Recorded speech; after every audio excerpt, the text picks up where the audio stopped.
What's that? Do you have a nice chair? It's fine. It's a chair, you know? I have a super chair. It's the best thing I own. What is it? I have no idea. Someone gave it to me. Oh, It's really nice though. they gave it to you as a gift or like they were getting rid of it? They were getting rid of it. It was like when the DNC was in Milwaukee, the gym I go to, a lot of these people came, and then one of them I became like kind of friends with, and she was leaving, and they just like bought all this stuff and they were getting rid of it. She's like, "Do you want this chair?" And I'm like, "Yeah." Oh, see, that's pretty sweet. Yeah, it'd barely been used. Nice. Yeah, I don't know if I'd call mine a super chair, but it's a good enough chair, you know, it's okay. It's not like one of those $2,000 chairs. I don't know how much this is, but it's much better than what I was sitting on. Sure. Yeah. How's your posture? How's your back? Good? It's okay. Yeah. A chair can only take you so far.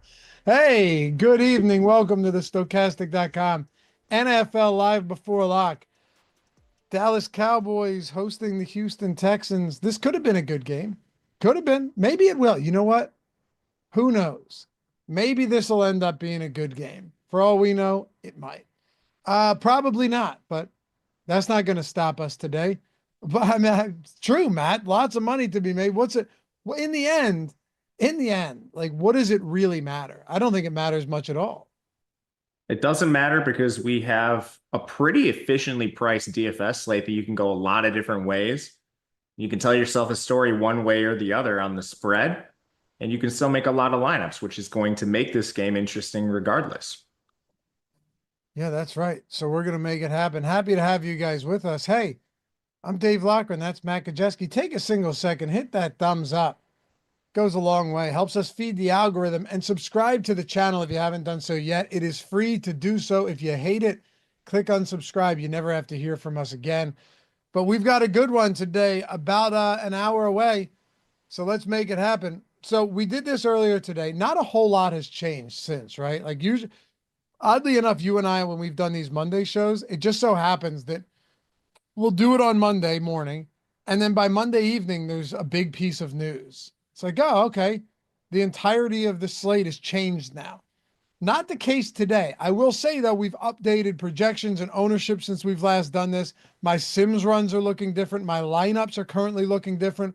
So while I think it's still the same kind of nucleus of players that you're going to be getting to, you had mentioned to me before the show, getting more guys like Rico Dowdle and less, thank you, God, less Cooper Rush. And it'll still be interesting to look at what the slate breaks down as right now with the basically final run of projections.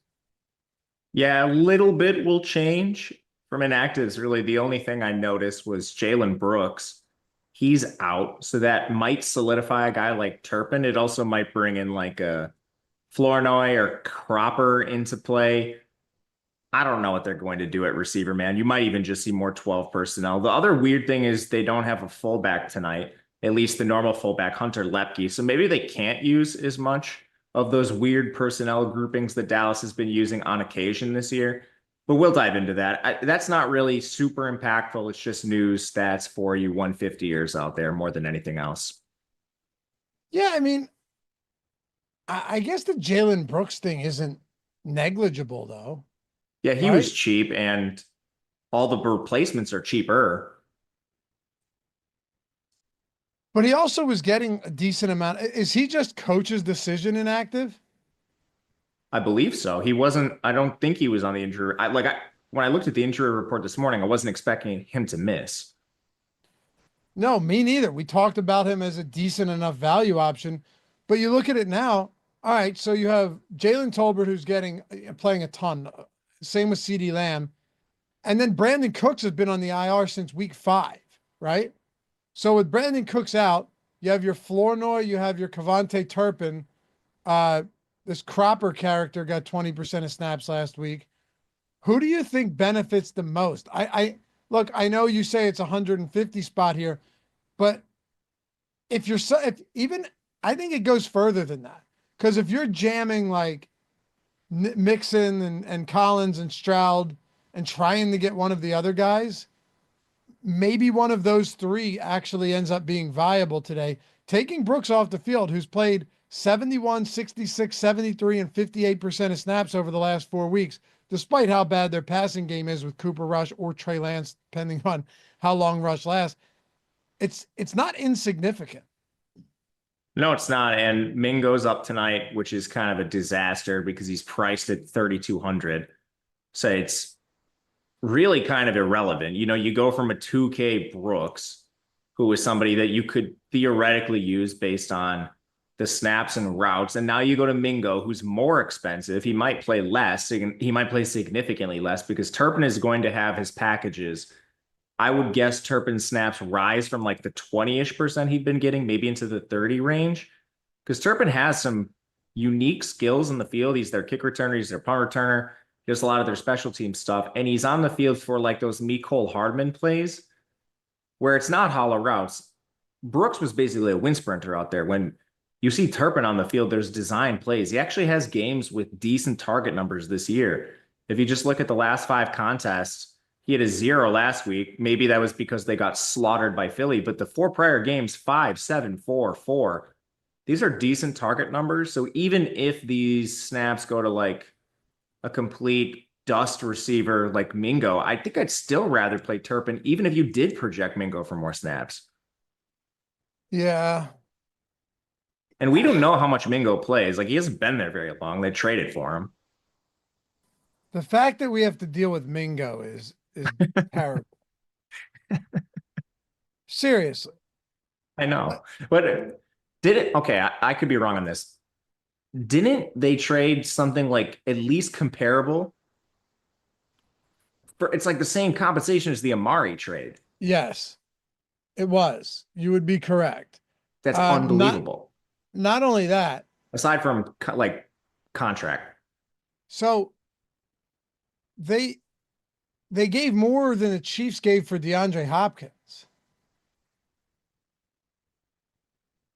Just give me Turpin, man. That was like the Bears giving the Steelers a second for Chase Claypool. It's like they drafted him in the second and he was an immediate bust. And then you're going to give him what they drafted him for? Yeah, dude. You had to bring up Claypool and the Bears. Like, Claypool went to Notre Dame. I watch a lot of Notre Dame football. I've been dealing with Claypool for a long time, and the Bears had to go out and get him. For a second. But Thank yeah. goodness it was only a second. 4th round pick for Mingo. It honestly wouldn't surprise me if he is just used today. But I would say, okay, so if I had to go out and just take a guess on snaps, and this could be way off because I don't think any of us actually know, but Turpin's been playing, like Turpin's played every week. He's at the very least been on the field every week. Like you said, more of a gadget guy, but he's on the field every week. If I had to guess, Turpin and Mingo, they gave up a 4th rounder for the guy. By the same logic, do we think Trey Lance plays? Why you want to play? You want to play him in the 5-5-5? No, I don't want to play. I don't want to play Trey Lance, but I mean, it does. To your point, it does seem like they are evaluating some of these guys. They have some young players up tonight that haven't been up a lot this season. Like, I also didn't expect Lepke to be out of this game, and he is. Like, are we going to see some Deuce Vaughn? There's a chance. Oh, God. Yeah, this is tough. Like, they're throwing a bunch of young players on the field.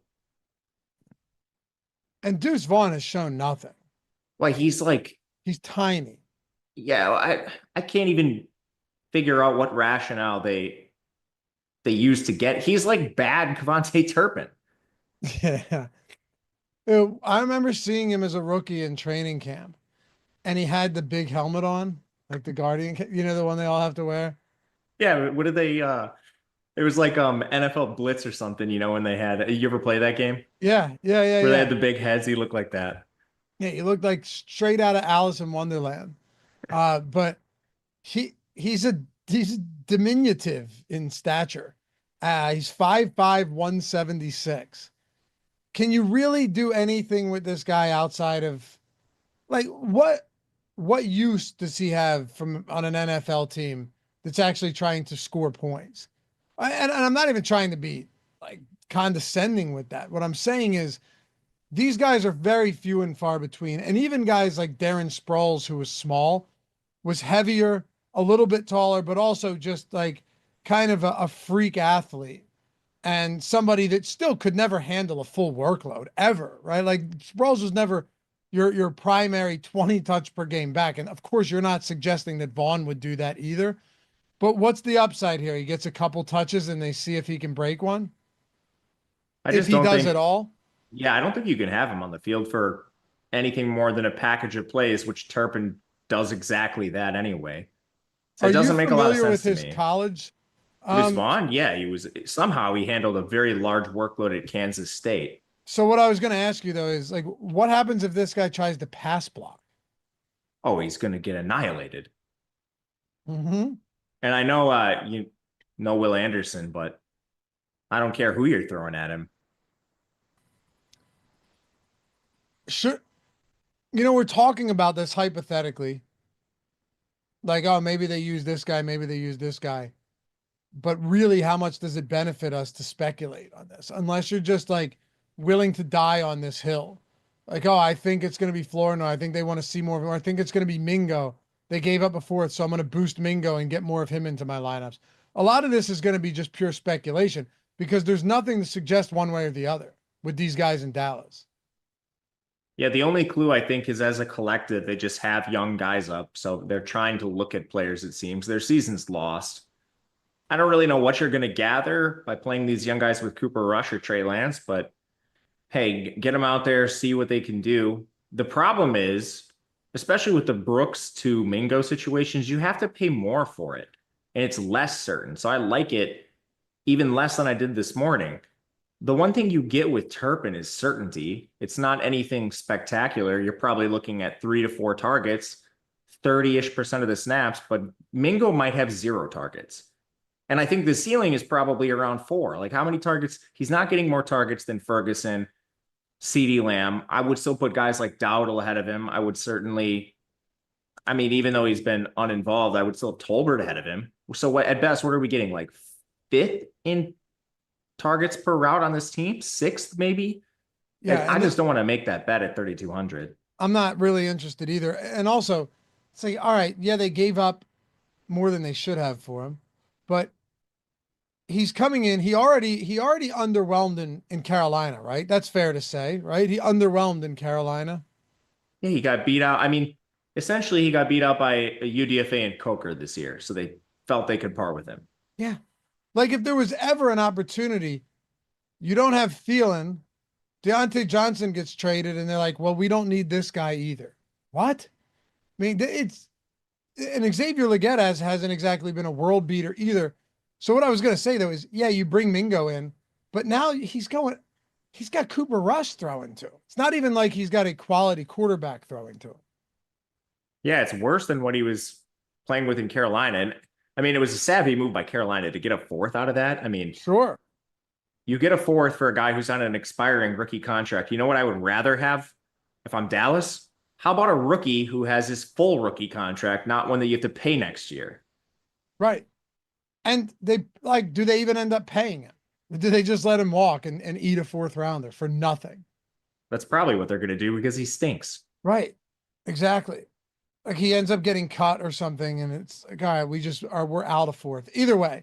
All right, I'll give you mine. I'll take a stand here, Matt. I don't feel good about it, but does anyone? Kevontae Turpin. I think at that price point, he's also the kick returner and punt returner for Dallas. Look, unlikely, but the fella does have a punt return touchdown this year. Just getting them out there for that, even on a day like this at that price point, might be worth it. Now, obviously, I'm not comparing him to Jalen Tolbert. I'm talking about the cheap guys here. The Mingos, the Turpins, the Flournoys, the Cropper. Are they all up? Are they all active?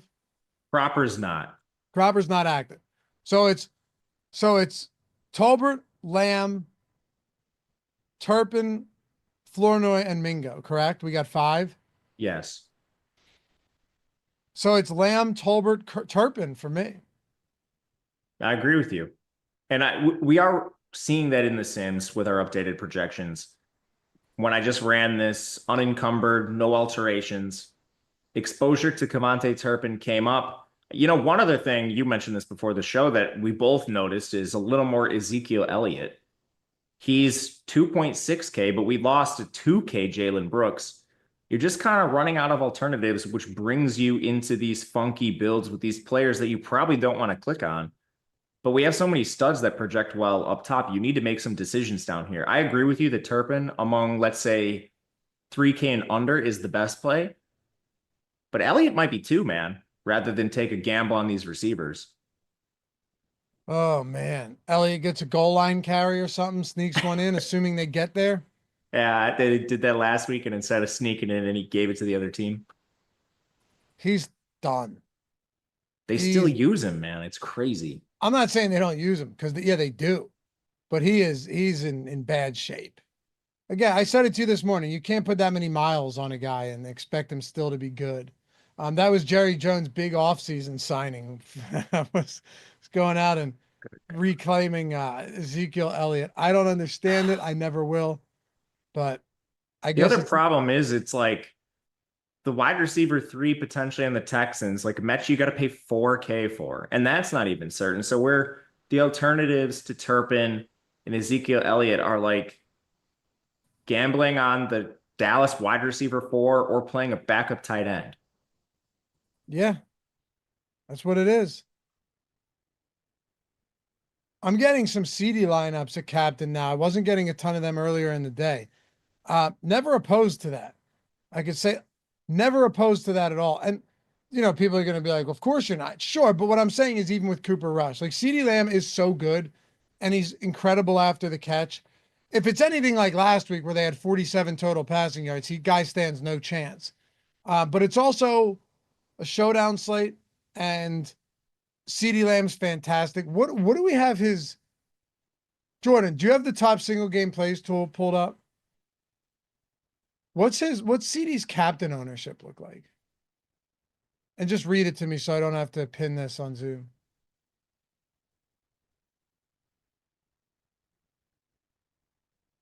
Thank you, guy. Why'd you say it like that? Well, yeah, good sir. 9.6%. All right. Look at the captain ownership between Mixon and Nico. Matt, it's massive. It makes sense though. Those are the 2 captains I want to play. I know. Yeah, I know. But I'm actually okay with a few other guys. Like I'm okay getting some Dowdle at captain.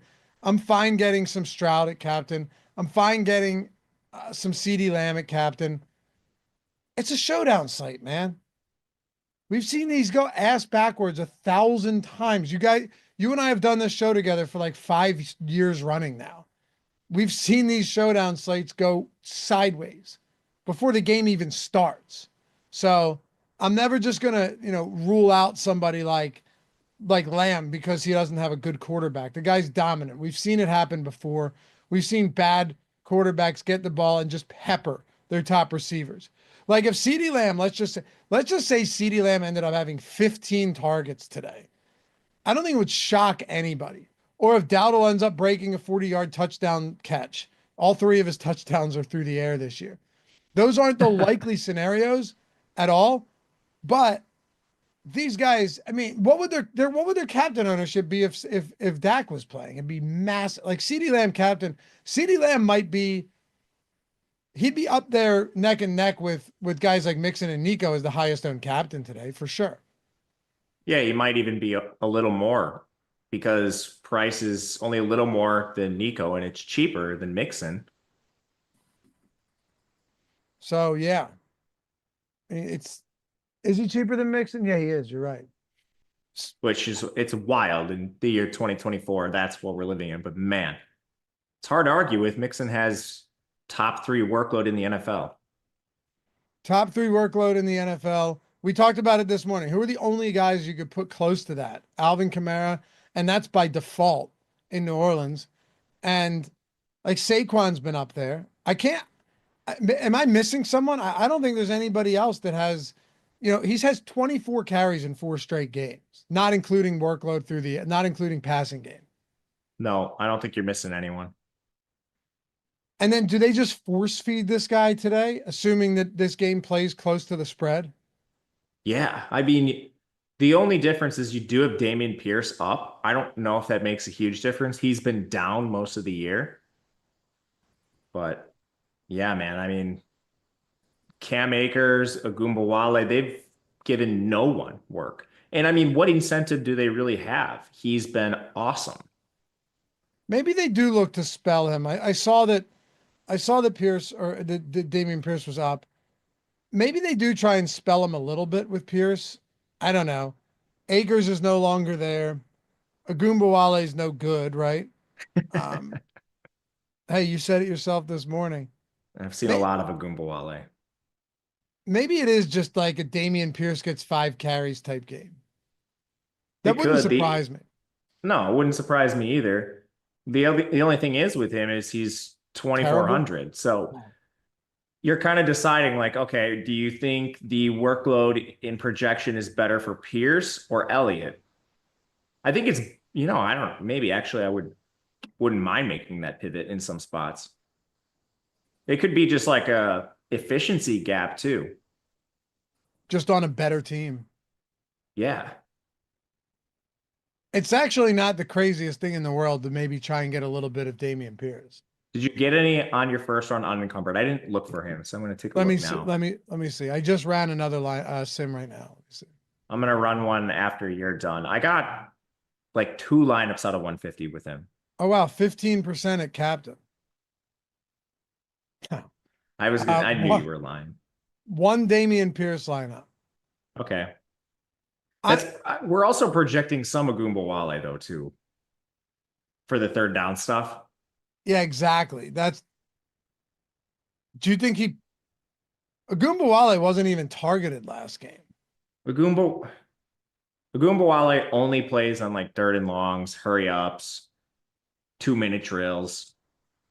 But he has that role, which stinks. I don't know why he has that role, but he does. Yeah, his last 5 games, like since Mixon came back, as a matter of fact, Agumbawale has 6 total carries and 5 targets in 5 games. So he's averaging, he's averaging like 1.5 or 2 looks per game. That's pretty much where we're at here. But those can't go to Dameon Pierce, which is why I think he's below Elliott. Also, I'm not saying this game will be a blowout, but in the event that it just is, the Cowboys have a minus 94 point differential at home this season. Minus 94. The only reason it's not worse is because against Baltimore, that game was over and they put a few touchdowns on the board late. It should be minus 107, but it's not. What I'm saying though is maybe if this game gets up early, they go, yeah, maybe we don't need to give Joe Mixon 25 carries today. And maybe that's why Dameon Pierce is up. Let's think through this. Why else would Dameon Pierce be up today? He's finally healthy.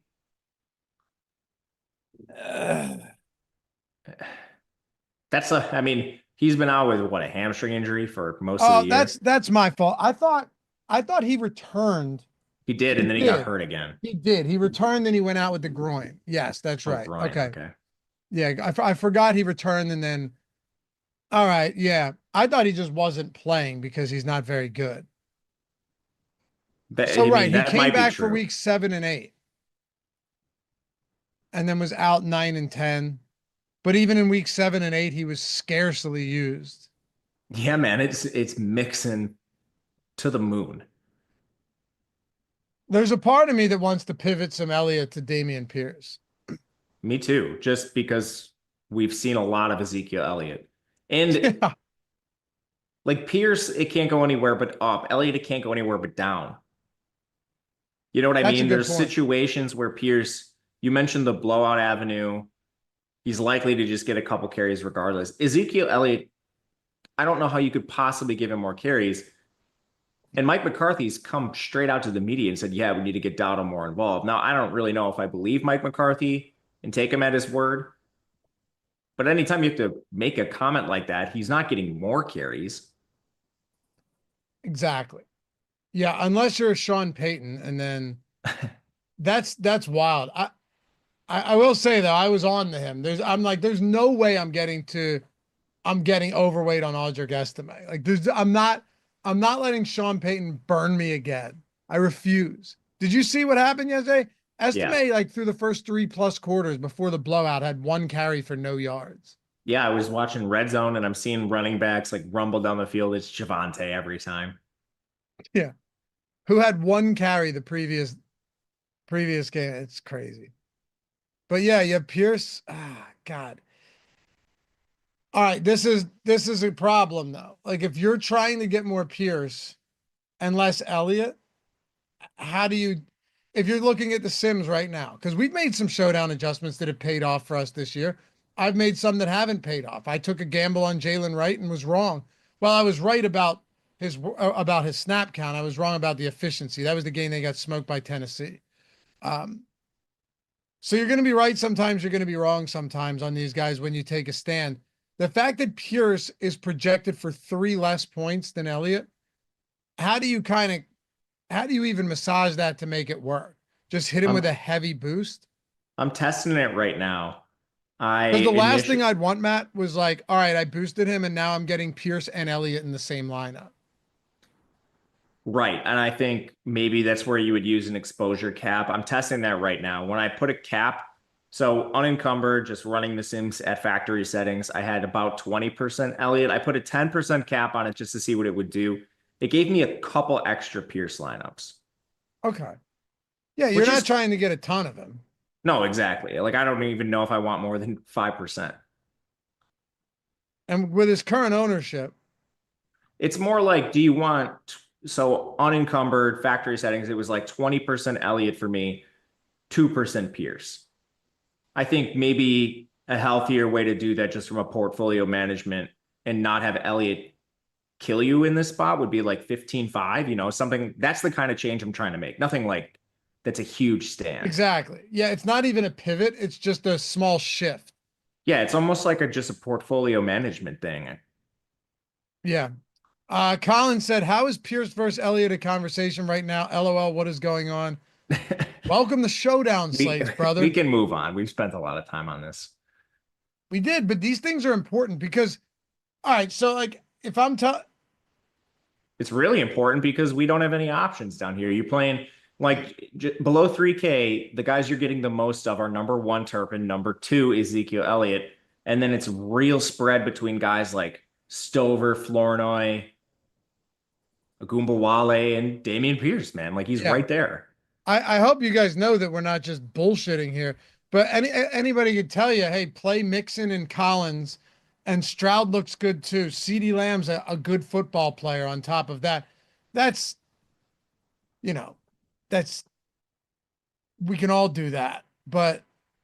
Yeah, and maybe we glaze over that a little bit. Like I definitely have preferences in the top area. They're Mixon and Nico Collins by a pretty wide margin. And then you can pretty easily play a third guy. That's where I'm mixing in like Dowdle, CeeDee, and Stroud for the most part. The big stand I have up top is not playing hardly any Brandon Rush, which is crazy that that's a stand. Or Cooper Rush, excuse me. Yeah, that's a great stand. I mean, he's somewhat owned today. I know. Well, it's because it's a showdown slate and quarterbacks. Well, unless you want to play like, okay, Mixon, Stroud, and then both tight ends and 2 kickers, like you need to play some of these cheap guys if you want to play like instead of, I don't know, Dalton Schultz, if you want to go up and play Rico Dowdle or something, you have to punt instead of playing a kicker. Like you just need to make these decisions. And they're very important because I personally would rather have like the Dowdle and Turpin lineup than like kicker and Ferguson. Who in Dowdle? Turpin. Or like let's say Stroud and Turpin versus Fairbairn and Ferguson. Definitely. Yeah, so that's why we're talking about Dameon Pierce. If you're running 150, you can't. I mean, I guess you could do 150 Turpin lineups, but I'd like to mitigate some of that risk. Yeah, because this might end up being one of those days where like 7 points from these guys ends up being optimal. Because Yeah, if look, you it's not like a Giants injury slate. There aren't any injuries. This right, is this is tight today. and Otherwise, we wouldn't even be talking about Pierce. if you were to look at the Houston side of this too, we didn't talk about this yet. I guess we can get into it a little bit, but like, when you look at the Houston side and you go, all right, well, Tank Dell's up there, and I don't know about you, Matt, but Tank Dell's not a guy that I'm getting a ton of today, and I think a lot of that just has to do with his price point being basically priced with no Nico, maybe a little bit down from what he would be, but that's a rich price point for Tank Dell in this spot. Who, maybe he'll be better with Nico back. Maybe he'll be better with Nico back, having somebody else out there to take the pressure off. But he was out there with Stephon Diggs for several games with no Nico, and that didn't work all that well. He had a couple nice games. What I'm getting at though is when you look at this Houston team, John Mechie, Robert Woods, Xavier Hutchinson, those guys are the furthest thing from sure things. This could just end up being the game, and it might not, where it's like Nico Collins, Joe Mixon, and Stroud are the only guys you need. Hell, it might be Nico Collins and Mixon are the only guys you need, and you don't need Stroud. Yeah, you could definitely see that happening, especially getting back your alpha. Targets could easily condense around him. His target share should probably be in like the 25 to 30% immediately upon return. And Stroud doesn't run. So you have sort of like a funneling problem where every PPR catch that Nico Collins gets, he's going to like slightly outscore Stroud on those plays. But yeah, to your point, you have Tank Dell, a little too expensive for the role with Nico back. We don't know on the clear wide receiver 3. I don't think there is going to be one. Xavier Hutchinson has played more than John Mechie in every single game. And John Mechie's been better, but I think this just speaks to the different packages they use for different receivers. And you can look at any sort of stat you want to try to find these roles. They don't have defined roles. Every one of them plays in the slot. Mechie's played in the slot a little more recently, but Hutchinson's played in the slot. Nico's played in the slot. Even Diggs before he went out. They all have moved in and out of the slot. They'll even use Schultz there. It's not like LA where they have a clear backup for specific receivers, and when one goes down, they come up and all play 100%. Mechie's probably still going to split time with Hutchinson, and at 4K, that's a problem. You're paying for a timeshare player. Same thing with Hutchinson. So that's why you get to like backup tight ends, Dameon Pierce. The projection difference isn't all that much. What do you make of the defense for the Cowboys? Being without two, Deron Bland still hasn't returned, but Jordan Lewis, who actually, you could say as many bad things as you want about the Cowboys, but Jordan Lewis has been good in the slot and slot coverage this year. Both of those guys are out today. So there's some real ways you can exploit this team. Maybe they do just have their way with them and CJ Stroud moves the ball around. Maybe he doesn't feel necessary to pepper Nico Collins on every play. It could go one of two ways, but still, okay. Would you rather target the cheap receivers for Houston or the cheap receivers for Dallas? Dallas, because you save money. You're saving like $2,000. I think I would still put like Mechie second though. Turpin 1, Mechie 2, price adjusted. Mingo's 3,200. Like Mingo's in no man's land. Yeah, Mingo's in no man's land. Robert Woods has been a ghost. He's going to play like his 10 snaps, and it's going to come at the expense of Mechie and Hutchinson, and it's going to be annoying, but it's not going to be any more than that. Who do you think gets hurt the most with Nico's return? Because, you had Nico out and then you had Nico and Diggs out. So you've had everything just kind of in flux. We saw a lot of this, as a matter of fact, last season with Houston as well. They had a lot of guys in and out of the lineup at wide receiver. Hutchinson saw 84% of snaps last week. Woods saw 35. Mechie saw 65, but was clearly the top performer in that game against the Detroit Lions. And Steven Sims saw, what, 2 snaps, but he's out today, I believe. So, Yes. yeah. So who do you think, like, can Mechie, following up that great, mind you, this guy was out with cancer, right, for a while. So, And an ACL, yeah. and an ACL. Took him a while to get kind of reacclimate or acclimate. Shouldn't even say reacclimated. Like, does Mechie continue to ascend and Hutchinson goes back down to not getting the work? Who's the wide receiver 3 if you had to guess today? I think by targets, it's Mechie. I don't feel confident in that. And the signal we have is Hutchinson's played ahead of him every single week. Could it change? Possibly. I just am not sure why they haven't made the change yet. Hutchinson does have more of like an overlapping skill set with Nico Collins, just archetype wise. So perhaps that's just enough to get Mechie on the field more. But again, it could be as simple as, okay, we're going to put Nico in the slot this play. We're going to put Tank down the slot this play. We want 2 big boundary receivers. That's not Mechie, that's Hutchinson. And when they want to play Hutchinson and Nico on the boundary or something, then maybe you see Mechie in the slot. I don't know. They're going to rotate things around, but I think it's probably more likely that things remain the same, but both of them are hurt. You see both of their snap counts come down. And I mean, they're going to use double tight ends too because their line is bad. That's something they've done all year long. And when that happens, they're both off the field. I mean, Stover has a pretty decent snap share this year. Kitoriano has played 25% of the snaps. He's been at an average of about that 26% over the last 4 games.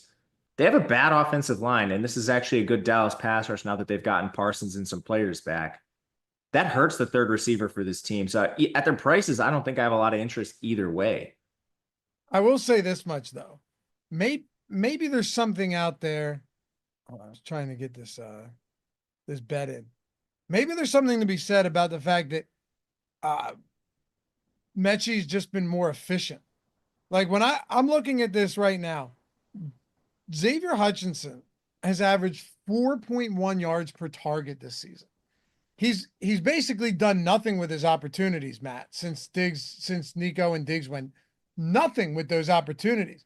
At least Mechie, I mean, you're talking about 8.5 yards per target, 15.5 yards per reception. He's caught 9 of 13 passes.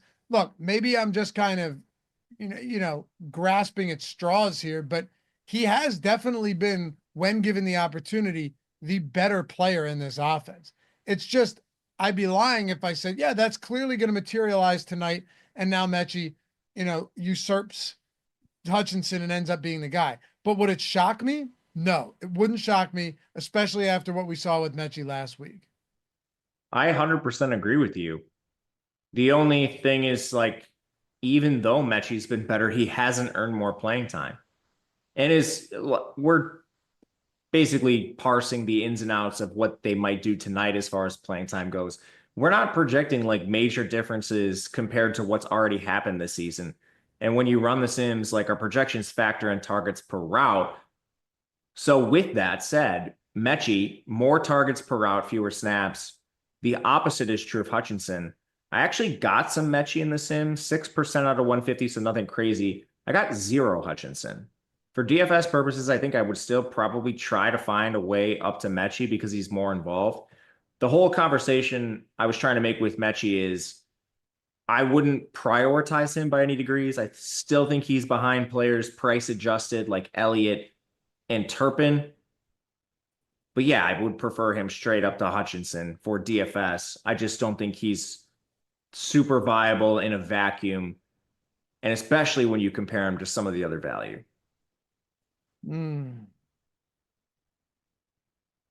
With Ryan Flournoy starting, someone mentioned it in chat, and I saw that he had posted something on Instagram earlier today that he was going to be making his first career start. Does that matter? It might be like a Philadelphia situation. He's 200, so I mean, I got 6% of him unencumbered. You could boost that maybe to like 10. Yeah, I'd be okay with that. It's the same problem that you have with Mechie. It's like Flournoy, even if he starts, Turpin's going to have his packages. Mingo, you'd think would play some. I mean, maybe I'm not as confident in that anymore with this news. But yeah, Flournoy's $200. I'm going to isolate these Flournoy lineups and see what they look like. This is actually a tough game. I think they're probably going to look pretty good. He's $200. This is a tough game. It is. Flournoy might be the play. Are you All right. saying this is a kamikaze Britton Covey situation? Yes. Yeah.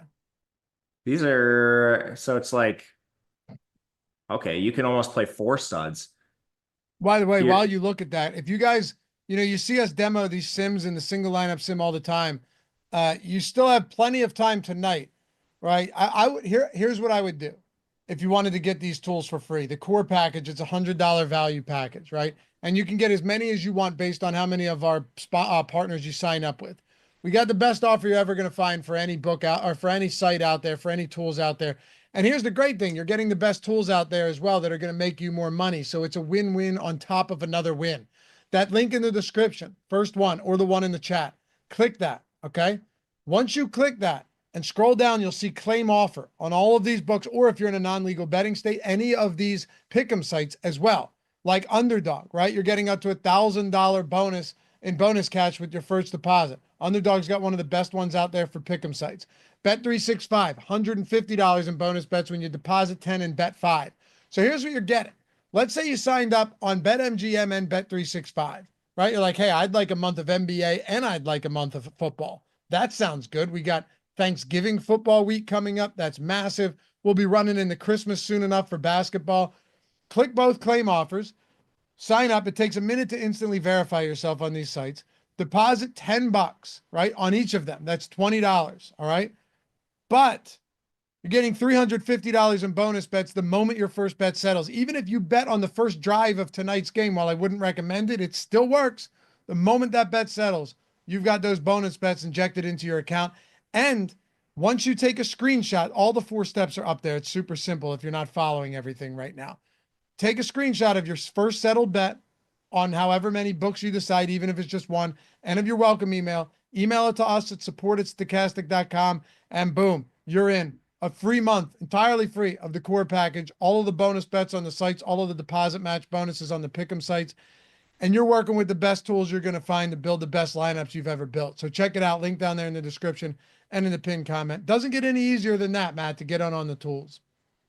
It's the best time of year to do this. We have so many awesome slates coming up. It's basically, you're getting the best bang for your buck too. Thanksgiving, there's showdowns for every single one of those slates. I mean, it's the best time to try it out. You're just going to have so many chances to use it. It's what me, you, and everyone else on the team use as well. Yeah, man. Anyway, link in the description, pinned comment. 21 years or older to gamble, gambling problem, call 1-800-GAMBLER.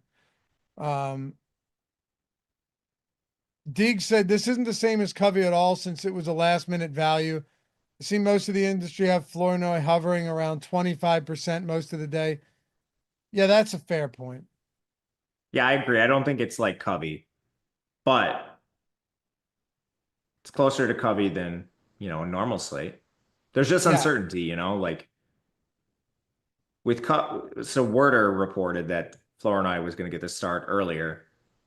So yeah, Covey, we saw this like 15 minutes before the slate. Flournoy, I also don't think Flournoy is going to play a lot. That's the other thing. I will say this though. I did look at my Flournoy lineups. Man, are they pretty nice. Just loaded with studs. Yeah, it's awesome. Yeah, I can see that. Let me see what like Mixon. Here's one. Like Nico, Stroud, Rush, Mixon, Fairbairn, Flournoy. Jeez.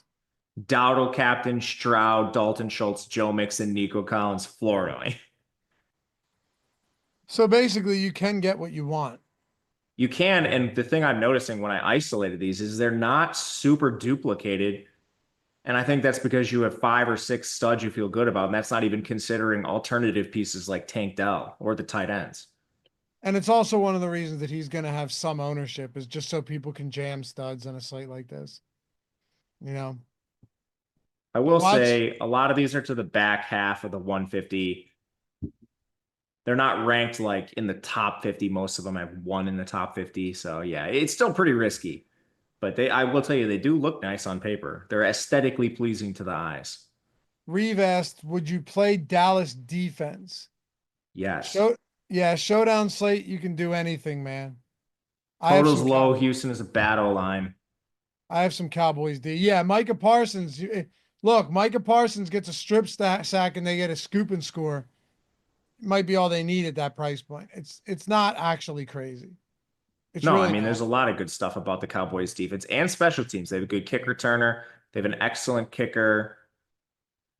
You could play kickers and defenses from the side. And the Cowboys, for having that pass rush against this O line, you're paying 3,600 for it.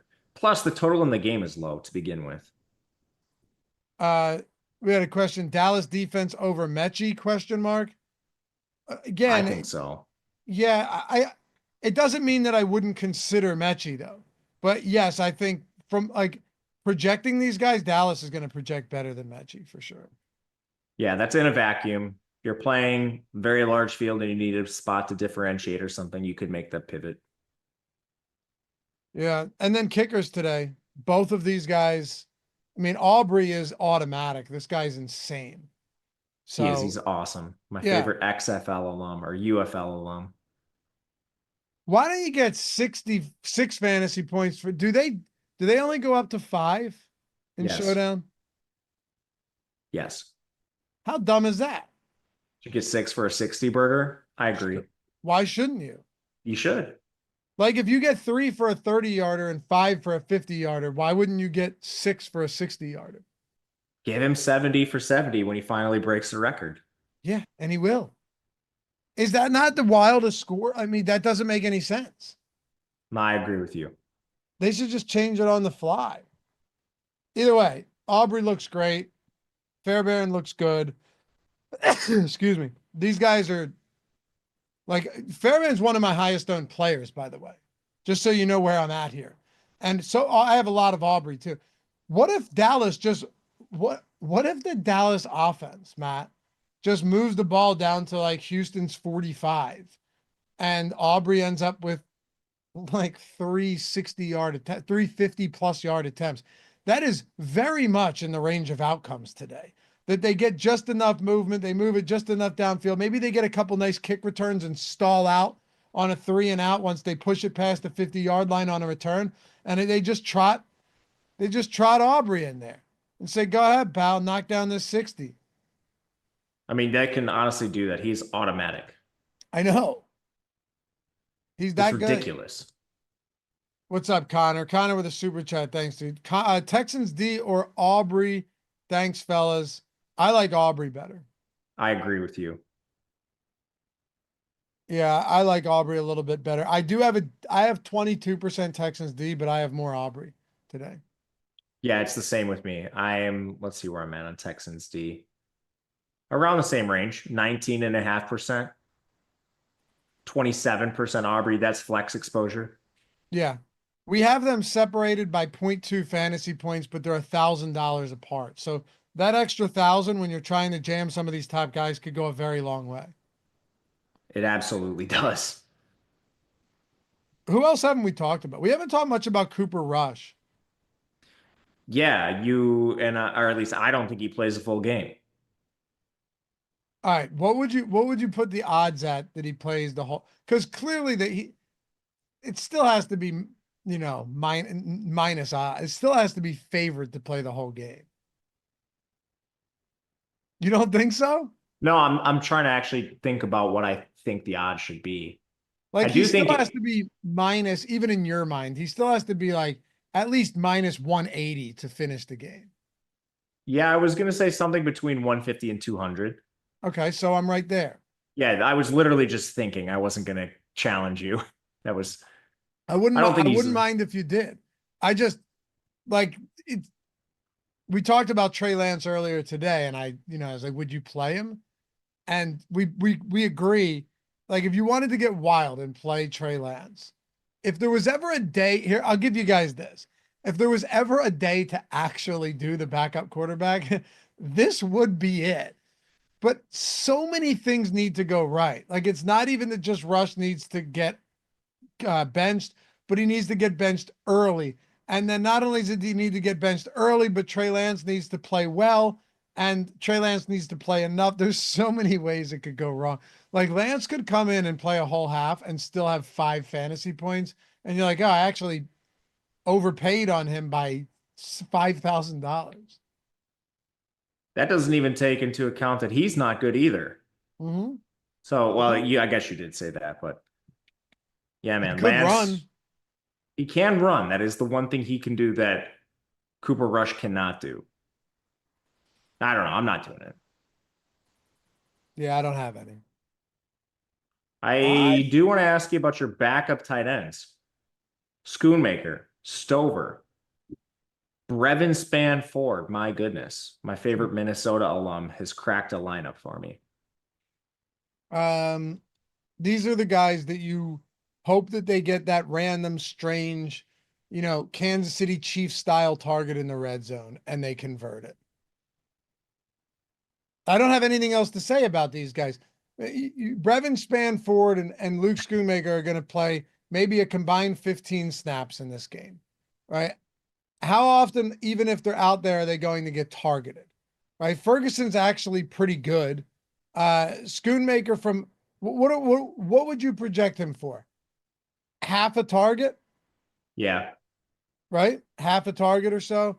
Brevin Spanford, you're projecting for essentially nothing, maybe also half a target for him. At least Stover, you could probably project for a target. Yep. I got more of him than the other two. We're talking like 1% for those guys and then 6 for Stover. Houston's had to use a lot of 12 because they can't block anyone. Brevin Spanford and Schoonmaker are dirt cheap. Stover's more expensive, but I still think it's real difficult to get to those guys. They're not even on the field enough to block, Matt. Do you see it differently?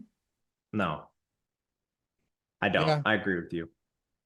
How much salary are you leaving on the board, roughly? Interesting. I was looking at some of these and like one of my favorite lineups was leaving 800. Just, I'm scrolling seeing, through my yeah, lineups. mostly less than 1,000, some at like 2,000, very few more than that. And I think that makes sense. Otherwise, you'd be giving up plenty in projection with the studs we have. I am largely within like 500 of the cap. But like you just pointed out, almost everything, and I'm just scrolling right now.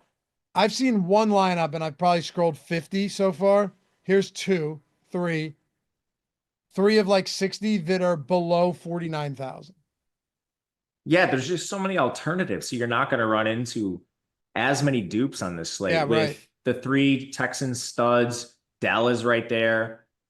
And then on Dallas, you at least have 2 pretty good guys, 3 if you want to include Rush. And people in chat too saying 700 max so far. Obi-Wan 200. Peter saying 1 to 900. Yeah, I think, and I don't know if you guys are using the Sims as well, but I think that's where we're getting to with a lot of these lineups for sure. Yeah, a lot of studs, not a lot of value. One guy I do want to talk about before we go, who I just think it's ugly because he's probably overpriced, but I still don't mind Rico Dowdle just because, and this isn't even the coach speak with Mike McCarthy. I'm getting a good amount of Dowdle for what it's worth. This is more so just me looking at a guy and saying he actually hasn't been bad. Like he's actually had some decent games, even in spots that were difficult where they got beat up. And he's averaged like 16 touches, 16 looks per game over the last month or so. That's not bad for a showdown slate. The guy's been okay, Matt, through the air and on the ground. Not super efficient, but also not terrible. We know that Ezekiel Elliott is simply no good. And even in some of these bad losses, not last week, of course, but even in a couple of these losses, he actually turned out to be okay. And maybe okay is enough today. Maybe not. Maybe they keep the game competitive, right? Maybe what if Houston's O-line doesn't hold up? Who knows? There's a lot of ways this could go. If they end up giving Dowdle, if you end up seeing like 17 touches for him across the ground game and through the air, you and I have different thoughts on this, but I'm not totally opposed to getting a decent amount of Dowdle, and right now I have a good amount. I came around to him more throughout the day. The projection gap between him and CD narrowed considerably. We have them basically identical and projection, raw projection, which is nuts. Guaranteed touches though, right? That's like exactly easier what targets. it is. Yeah. Yeah. And Dowdle is active in the pass game. The other thing is just with roster construction, when I was building with the Sims, I found myself in a lot of cases just not having like the extra couple $100 to go up to Stroud or to Nico. And I landed on him because it's still better than changing your whole construction and then playing like Ferguson and Schultz or something. So I ended up on more Dowdle than I thought I would. Me too. Me too. Yeah. Peter said there's only one talent on the Cowboys. It's Micah Parsons. Yes, of course. But Micah Parsons and Rico Dowdle are a lot more correlated than you think. I mean, if Micah Parsons is a game record tonight, then the game stays close. And Rico Dowdle sees more opportunities. Unless you think he's going to be frequented in the passing game. But if not, Micah Parsons could directly affect how this offense plays today. Whether they have to get wild or they can play more conservative if it's close. We're about to find out in a minute, Matt, as we sign off here. And I'll see you back here tomorrow morning. Beast got us with a super chat. I got him. I see it. Thank you, though. Tomorrow morning, Tuesday, First Look Strategy Show. Make sure to stick around for that. CJ Beast, Connor, one more, Stroud or Lamb. Oh, man. I think I have to Lamb in a go. vacuum, I think. What'd you say? Lamb in a vacuum. That's tough. I'll say Stroud for safety. I was going to say Stroud. I was hoping you wouldn't say Lamb, so we're just not answering his question. No, it's Stroud. I mean, they're huge favorites. What if you have like Nico though, and you have say Nico and Mechie in there, Nico and Schultz? Then I'd probably want to go with Stroud there. But if I just have like a Mixon and Nico lineup, I have no problem going to CeeDee Lamb there. Maybe a non-Stroud lineup. It'd have to be a pretty big tournament with a lot of like weird nuances to the individual lineup. Most cases, it's Stroud. Yeah, I think so too. Appreciate you guys as always. We will see you back here tomorrow morning on the First Look Strategy Show. Check out, by the way, all of Matt's work in the college football world here on the DFS channel at Stokastic, but also over at OddsShopper. If you're not subscribed to OddsShopper yet, go do it. It is free, and we're north of 150,000 subs over there, and we just started this up like 3 years ago. Just crushing, because we're trying to put out the best content for you guys for every sport that we can, and nobody does college football better than Matt Gajewski, including his projections, and the Sims for college have crushed this year. I can't play it in Pennsylvania, but the amount of tweets that I've read off with Jordan on the Hall of Fame would suggest that you've done quite well, my friend. They've been doing very well this year. Thank you to anyone who supported them. Appreciate you all. All right, guys, we'll see you. Enjoy this game. And we'll see you back here for the next one. Peace.